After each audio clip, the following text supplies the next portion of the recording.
તો આપ સૌને જય માતાજી. આજે મારે તમને બધાને એક નવા સિદ્ધાંત વિશે વાત કરવી છે. એ સિદ્ધાંત કંઈક એવો છે કે આપણા પાઠ્યપુસ્તકમાં નથી આવતો, પણ પાઠ્યપુસ્તકના દરેક સિદ્ધાંત જેટલો જ ઇમ્પોર્ટન્ટ છે.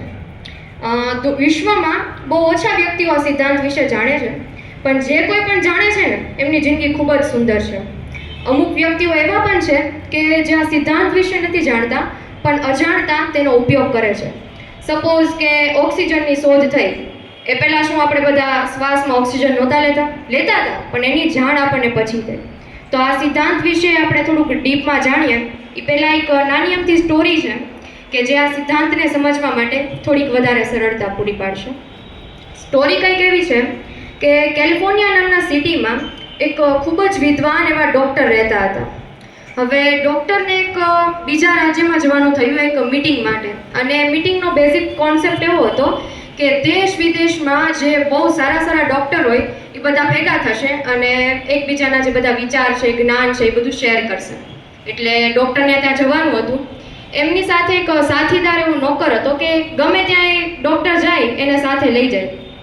એટલે રૂટ એ બંને નક્કી કરે છે, અને રૂટ કંઈક એવો નક્કી થાય છે કે થોડેક સુધી આપણે લોકો ફોર વ્હીલમાં જશું, એટલે કે બાય રોડ જશું, અને પછી ત્યાંથી આપણે ફ્લાઇટ પકડીને બીજા રાજ્ય સુધી જશું.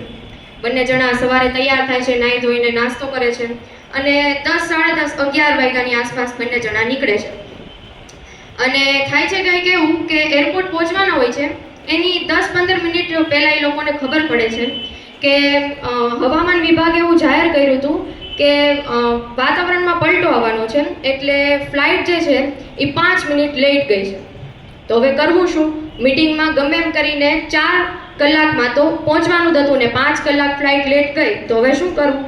અને ડૉક્ટરને તો મીટિંગમાં ગમે એમ કરીને જવું જ હતું. એટલે એને ઓલા સાથીદારને કીધું કે ભાઈ તું ગમે એ વ્યવસ્થા કર, ગમે એમ કરીને મારે 4 કલાકમાં તો ત્યાં પહોંચવું જ છે. એટલે ઓલા ભાઈ આજુબાજુમાં થોડું પૂછે છે કે કઈ રસ્તો છે, કે પછી ઇન્ટરનેટ ઉપર સર્ચ કરે છે. પછી છેલ્લે એ લોકો મેપ દ્વારા જવાનું નક્કી કરે છે. એ ડૉક્ટરને કહે છે કે ભાઈ 4 કલાકમાં પહોંચાડી દેવો રસ્તો તો છે, પણ રસ્તો થોડો અઘરો છે, કારણ કે રસ્તો જંગલમાં થઈને જાય છે. તો શું કરું? તમે કહ્યું તો જઈએ ને તો રહેવા દઈએ. તો ડૉક્ટર કહે કે ના જવું તો છે જ. તે બંને જણા જંગલમાંથી નીકળે છે. જંગલ બહુ ઘેઘૂર ને બધું હોય છે. શરૂઆતમાં તો બધું બરાબર ચાલે છે, પણ થોડીક વાર થાય છે, હવામાન વિભાગની આગાહી હતી એ પ્રમાણે વરસાદ શરૂ થાય છે, અને એના કારણે નેટવર્કમાં પ્રોબ્લેમ થાય છે. એટલે મેપ તો બંધ થઈ ગયો. હવે શું કરવું? પછી એ લોકો પોણી કલાક ગાડીમાં બેઠા રહ્યા અને રાહ જોવે કે કંઈક નેટવર્ક આવે તો જઈએ. પછી લોકો નોટ કરે છે કે હવે ધીમે ધીમે બેટરી પણ પૂરી થવા લાગી છે. તો હવે તો કરવું શું? હવે મીટિંગ તો સાઈડમાં રહી, આ જંગલમાંથી નીકળવું કેવી રીતના? કારણ કે જંગલનો રસ્તો પહેલાં તો કોઈ દિવસ આવ્યા ન હોય, જંગલનો રસ્તો ખબર ન હોય. એટલે બંને જણા ઉતરે છે, ધીમે ધીમે જોવે છે કે અહીંયા કોઈ એવો કંઈક ગ્રામ્ય વિસ્તાર મળે તો ત્યાં આપણે સહાયતા માટે જઈએ. પછી થોડાક આગળ જતા હોય છે, ત્યાં એ બંનેને એક દૂરથી એક નાનું અમથું ગામડા જેવું દેખાય છે કે જ્યાં 2-3 ઘર હતા. એટલે એ બંને ખુશ થઈ જાય છે અને એ ઘર પાસે જતા હોય છે. ત્યાં એ લોકોને પહેલું એક ઘર મળે છે, ત્યાં જાય છે, દરવાજો નોક કરે છે. એટલે દરવાજો સહેજ અમથો ખુલે છે, અને ત્યાં એક 65 થી 70 વર્ષની ઉંમરવાળા એક બેન હોય છે. દરવાજો થોડોક અમથો ખોલીને ડોકું કાઢે છે.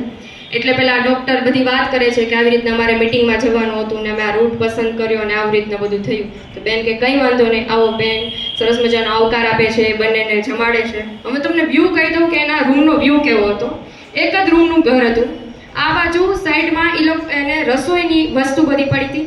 થોડાક આગળ અહીંયા હિંચકો હતો, પછી અહીંયા તો દરવાજો હતો ઘરે આવવાનો, અને સાઈડમાં કેટલાક પોટલા જેવું પડ્યું હતું કે જેમાં બધો સામાન એને મૂક્યો હતો. અને એક શેતરંજી જેવું પાથરેલું હતું. બંને ત્યાં બેસાડ્યા, બંને જમ્યા, બધી વાતો કરી. પછી થોડીક વાર થઈને તો ઓલા બેન પેલા બાળકને એક હિંચકો ઘોડ્યું હતું ને, એમાં એક બાળક સૂતું હતું, એને હિંચકો નાખતા હતા. આ હિંચકો નાખતા હતા ને દરમિયાન એ કંઈક આંખ બંધ કરીને પ્રાર્થના કરતા હોય ને એવું લાગ્યું, અને પ્રાર્થના કરતા હતા એ દરમિયાન એ બેનથી રડાઈ ગયું. એટલે ડૉક્ટરથી રહેવાયું નહીં. ડૉક્ટરે એ બેનને પૂછી લીધું કે શું થયું બેન, કેમ રડો છો?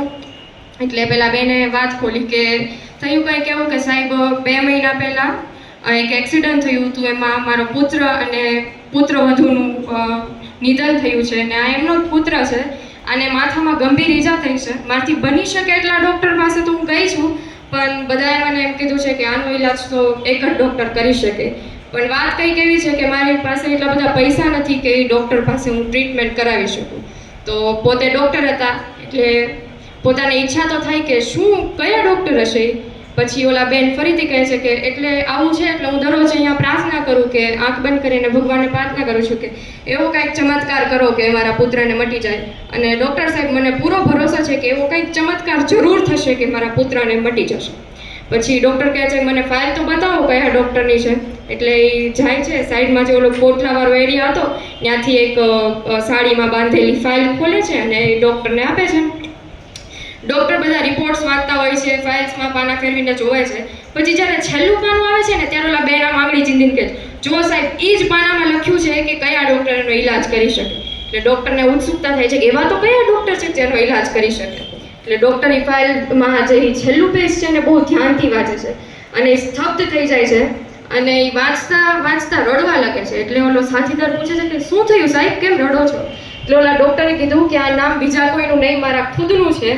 તો આ વાર્તાથી આપણને શું જાણવા મળ્યું? શું એ ઇત્તફાક હતો કે એને મીટિંગમાં જવાનું થયું, એને આ રૂટ પસંદ કર્યો, પ્લેનનું કેન્સલ થવું, એને જંગલવાળો રૂટ પસંદ કર્યો, એને જંગલવાળા રૂટમાં એની બંધ મતલબ કે નેટ બંધ થયું, પછી એ વિલેજવાળો જેને એરિયા દેખાણો એમાં એ ગયા, એને આ જ દરવાજો ખટખટાવ્યો ને આ જ દરવાજાના મતલબ કે એ જ દરવાજા ખટખટાવ્યો અને એ જ ઘરમાં ગયા. આ એક ઇત્તફાક નથી, આ એક નાનું અમથો એક લો ઓફ એટ્રેક્શન છે જેનું નામ એટલે ગુજરાતીમાં આપણે એને કહી શકીએ આકર્ષણનો સિદ્ધાંત. શું કે છે આકર્ષણનો સિદ્ધાંત? એ કંઈક એવા નાના વાક્યો ઉપર બેઝ છે કે તમે જે વસ્તુ વિચારો છો, તમે જે વસ્તુ બોલો છો એ કંઈક ને કંઈક રીતે તમારી તરફ આકર્ષિત થાય છે. પણ એ સિદ્ધાંતને એ નથી ખબર કે તમે પોઝિટિવ વિચારો છો કે નેગેટિવ વિચારો છો. હવે આ તમારા અત્યારના જે 9મા ધોરણમાં નવા વિદ્યાર્થીઓ આવ્યા છે એ આ સિદ્ધાંતનો કેવી રીતના ઉપયોગ કરી શકે અત્યારે આ સ્ટેજ ઉપર. તો તમે બધા બોર્ડિંગમાં નવા આવ્યા છો એટલે તમે અત્યારે એવી રીતના જો વિચાર કરો બોર્ડિંગમાં મને નથી ગમતું, મારે કેવી રીતના બોર્ડિંગમાંથી જતું રહેવું, એવું તો શું કરું કે આ બોર્ડિંગમાંથી જઈ શકું, મારા મમ્મીને કેવી રીતના છૂપકેથી ફોન કરી લઉં કે આ તે, તો તમે શું કરશો એ વસ્તુને આકર્ષિત કરશો અને તમે ગમે એમ કરીને તમને નકરા આખો દિવસ એવા જ વિચાર આવશે ને તમે એવા જ વાતાવરણને આકર્ષિત કરશો. એના બદલે તમે જો એમ વિચારો કે ના મારે બોર્ડિંગમાં રહેવું છે. અત્યાર સુધીમાં ઘણા બધા એવા વ્યક્તિઓ છે કે જે આ બોર્ડિંગમાં રહીને ખૂબ સારા એવા હોદ્દા પર જઈ શક્યા છે, સારી એવી કારકિર્દી મેળવી શક્યા છે. તો તમને બધા એવા પોઝિટિવ વિચાર આવશે, તમને એવું પોઝિટિવ વાતાવરણ મળશે અને તમે તે આગળ સુધી જઈ શકશો. હવે હું તમને બેઝિક 3 પુસ્તક વિશે માહિતી આપું કે જે પુસ્તકમાં આ લો ઓફ એટ્રેક્શન વિશે બહુ સરસ વાત કરી છે. પહેલું છે મેનિફેસ્ટ, બીજું છે ધ સિક્રેટ અને ત્રીજું છે લો ઓફ એટ્રેક્શન. આ ત્રણેય પુસ્તક આમ તો ઇંગ્લિશમાં છે પણ એની ગુજરાતી આવૃત્તિ પણ અવેલેબલ છે. અને નસીબની વાત એ છે કે 2 ગુજરાતી આવૃત્તિ એટલે કે લો ઓફ એટ્રેક્શન અને ધ સિક્રેટની ગુજરાતી આવૃત્તિ બીજે ક્યાંય ગોતવા જવાની જરૂર નથી. આપણા જ કેમ્પસમાં ગૃહપતિ સાહેબની ઓફિસમાં જ તે અવેલેબલ છે. એટલે જ્યારે પણ ફ્રી થાવ ત્યારે આ પુસ્તક જરૂરથી વાંચજો. ખૂબ જ સરસ પુસ્તક છે અને ખૂબ જ મજા આવશે. Thank you.